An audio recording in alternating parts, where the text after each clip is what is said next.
Hey everybody, welcome back to Lunkers and Bucks. Today we're out at Little Creek and we're going to do some crabbing on a kayak.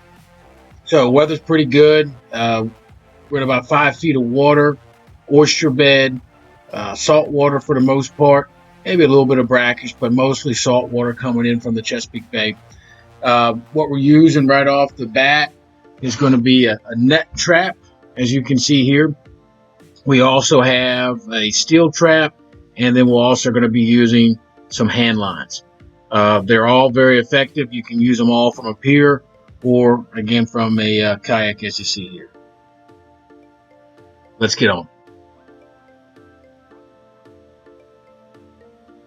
So for bait, you can use fish heads, squid. I like to use chicken necks, really anything. I find chicken necks work the best, but a good dead fish or fish head works just fine. Usually with a net of this nature, you want to tie the bait right to the middle and use some form of weight to help it settle faster. And sometimes if there's current, you're going to have some issues. In addition to that, when you're crabbing from a kayak, you want to make sure that you're using just enough line to get you above high tide. The more line you put out, the bigger the chance it can get locked up on some structure, whether it be the oyster bed, tree stumps, whatever structure's down there. If you have too much line, you could lose the pot very easily. And of course, with the pool noodles, as you saw just a second ago, you want to use enough to keep it above the water line, but you don't need a whole pool noodle to keep your line afloat. The big thing you want to make sure with the noodles, the float itself, is that you actually tie the knots very well. What happens when it's bouncing on the water, it can loosen a badly tied knot. And I did that today. So what ends up happening is the knot comes undone, you lose the float, and you also lose your pot. Good news is these pots are cheap, $4 or $5. Get them from Walmart, local fishing store. The cable line you can usually get from the fishing store as well. And that's the great thing about it, it's pretty cheap.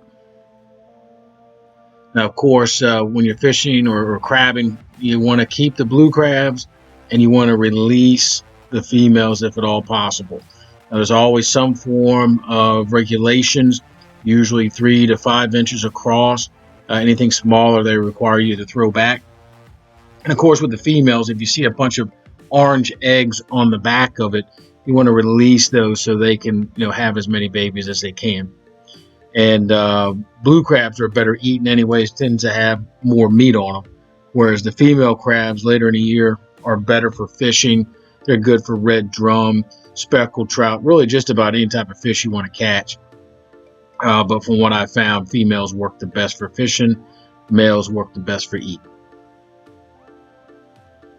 And we'll have a recipe for crabs in the description below, so check that out.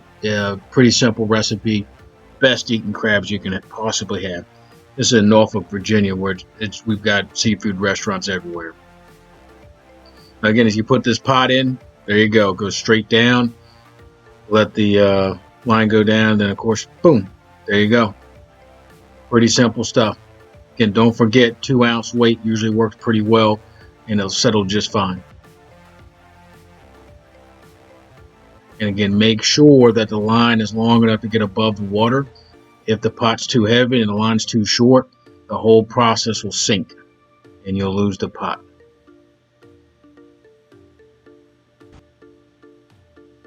Oh, there you go. Pretty simple stuff. Now here's the steel pot. I haven't used this one before. There's many different varieties.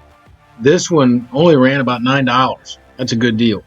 Now the doors only open up on 2 sides. Some of the bigger pots that might run you $30 will open up on all the sides.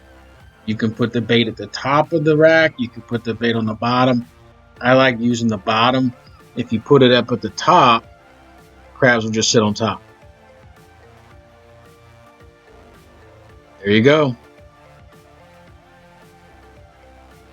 Pretty simple.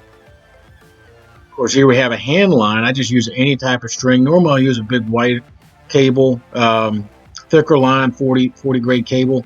Here I just use some old braid, and what I like about it is as soon as you have something, the line tightens up and you know you have it. With the pots, you got to pull them up to see, and maybe you do, maybe you don't. But here, you know when you have them, you can start reeling it in nice and slow.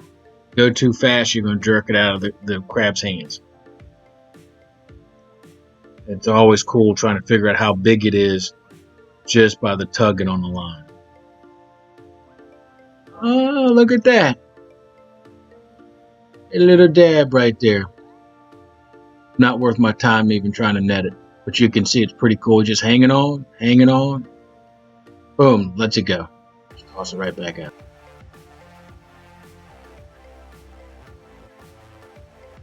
Really fun, especially when you have 4 or 5 lines out. You can really start bringing in some crabs. The hand lines work great for areas where you have too much structure, too many rocks, stuff that the pots just won't work right or get caught up and you lose them. Hand line, put a little bit of weight on it, put a chicken on it, throw it out, it gets tight. Just start working it out. Of course, you got to learn how to work one of these nets. With a little practice, it makes it so much more fun, so much more interactive. Well, looks like we got a little something bigger.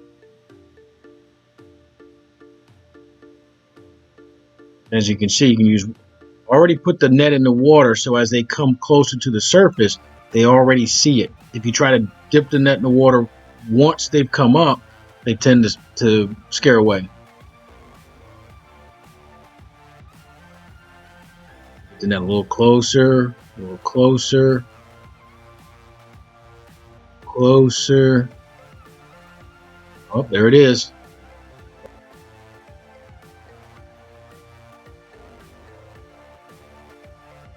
Right there in the center, bang. Good times. Only problem with using a hook to hold your bait, it hooks the net. Just being a little lazy today. There you go.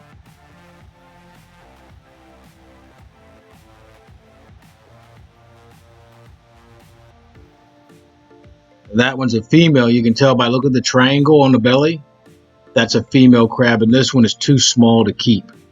It's lost one claw. I don't know if you can see that, but it'll grow back another one. If they're less than 3 inches, definitely throw them back. There's nothing in there. Now, these paddles have a little hook that helps you catch the line and get pulled in. The trick is to pull the trap in as fast as possible because the water pressure holds the crab in the pot so it doesn't get out of there. If you just pull it up slowly, it can swim out of the pot. So I'm pulling it in as fast as I can. Oh, nothing that time.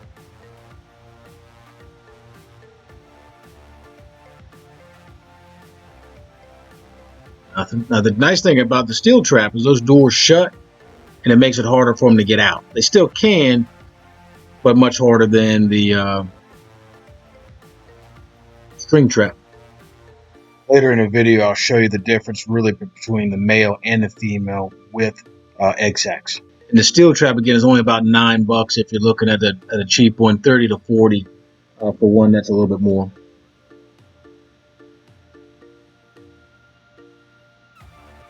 Look at that. Now that's a blue crab. That's a male.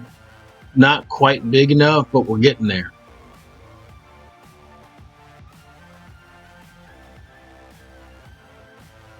Only problem in a kayak, if it gets out in the kayak, you've got to watch out because they will bite you.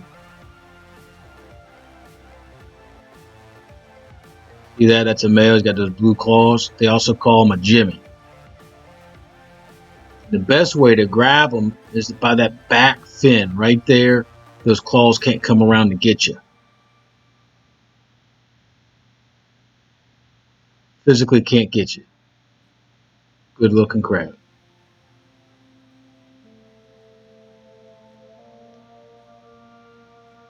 Pool noodles you can get from any dollar store. They should cost you no more than $1.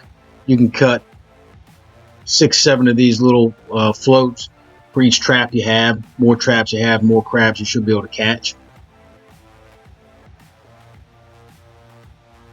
And crabs are good for bait. I mean, drum really love crabs, flounder, all kinds of fish. Easy to wrap up as we're getting ready to go. Just stack them one right on top of each other. You put 10 of them right there, no big deal.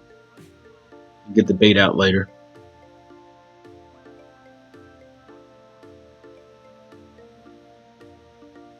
It's fall. It's basically Labor Day weekend, so the crabs are starting to move out. I find Little Creek isn't the best place for good crabs. I find Back Bay in Virginia Beach is awesome. Some of the biggest crabs I've ever seen, but they're hard to fish because there's a lot of grasses and stuff that gets in the way. So there's a little bit of a mix. A lot of the piers on the ocean side, bay side, have some good crabbing. Biggest thing you got to worry about is the current out there. Make sure you go in a slack tide. That's about it for Fishing on a Kayak. I'm Hayes Crook for Lunkers and Bucks. Thanks for watching. Please like and subscribe. I'd really appreciate it. Look forward to seeing you on the next one.